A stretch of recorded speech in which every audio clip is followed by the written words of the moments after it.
আসসালামু আলাইকুম রহমতুল্লাহি অবরকাত। প্রিয় শিক্ষার্থীরা, আমার ছেলেমেয়েরা আশা করি সবাই ভালো আছো, সুস্থ আছো। ছেলেমেয়েরা, আমরা আজকে নগদানের এমন একটা এন্ট্রি নিয়ে আলোচনা করতে যাচ্ছি যে এন্ট্রির কারণে আমাদের অনেক ছেলেমেয়েরা নবম, দশম, একাদশ, দ্বাদশ শ্রেণীর নগদানটা অ্যাভয়েড করে।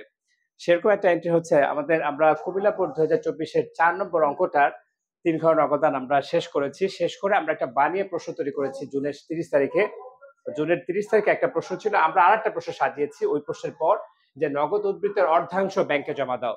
নগদ উদ্বৃত্তের অর্ধাংশ। এখন ভালো করে শুনতে বুঝতে হবে যে আমাদের নগদ উদ্বৃত্তটা কি। কি বুঝতে হবে বলতো? নগদ উদ্বৃত্তটা কি ছেলেমেয়েরা? আমরা নগদ উদ্বৃত্তটা কি শোনো। আমরা ডেবিট পাশে নগদ যোগ করব, যোগ করে এখান থেকে যদি আমরা ক্রেডিট পাশে নগদ বাদ দিই, ওটাকে পাই হচ্ছে নগদ উদ্বৃত্ত। সবাই কি ক্লিয়ার? তাহলে এখন এই নগদ উদ্বৃত্তের সম্পূর্ণ অংশ ব্যাংকে জমা দিতে বলছে না অর্ধাংশ? অর্ধাংশ। তাহলে এই ডেবিট যোগ করে ক্রেডিট বাদ দিলে কত আসে তোমাদের? কত? 45,000? না না না, কি? হ্যাঁ, নগদ উদ্বৃত্ত কত আসে তোমাদের? আমাদের নগদ উদ্বৃত্ত 45,500 আসছে না? নগদ উদ্বৃত্তের সম্পূর্ণ অংশ ব্যাংকে জমা দিতে হচ্ছে না অর্ধাংশ? তাহলে আমাদের ডেবিট পাস যোগ করেছি, আমরা ডেবিট পাস যোগ করে আমরা ক্রেডিট পাস নগদ বাদ দিয়েছি।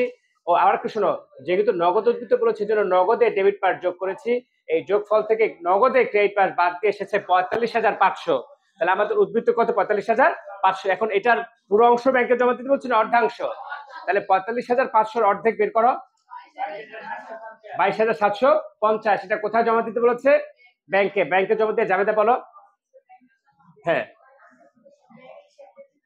ব্যাংক হিসাব ডেবিট, নগদান হিসাব ক্রেডিট। ব্যাংক হিসাব ডেবিট, আমরা ডেবিট পাশে আসবো, এখানে ব্যাংক লিখবো না নগদ?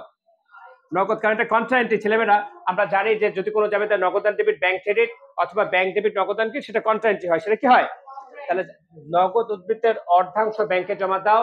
আমাদের নগদ উদ্বৃত্ত এসেছে 45,500। এটার অর্ধেক 22,750। সেটা ব্যাংকে জমা দিয়েছি। ব্যাংকে জমা দিয়ে যাবে হচ্ছে ব্যাংক ডেবিট নগদান।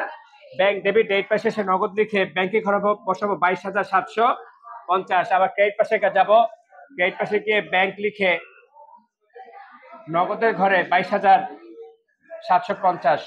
এতটুকু বুঝতে পেরেছি কিনা বলো? ক্লিয়ার সবাই? বুঝতে পেরেছ? এরপর আমরা কি করবো? এরপর আমরা যোগফল নামিয়ে ব্যালেন্স শিট বের করে দিব। আশা করি সবাই বুঝতে পেরেছো ছেলেমেয়েরা। তোমাদের সাথে আবারও ইনশাল্লাহ কোনো ভিডিও দেখা হবে। ধন্যবাদ সবাইকে।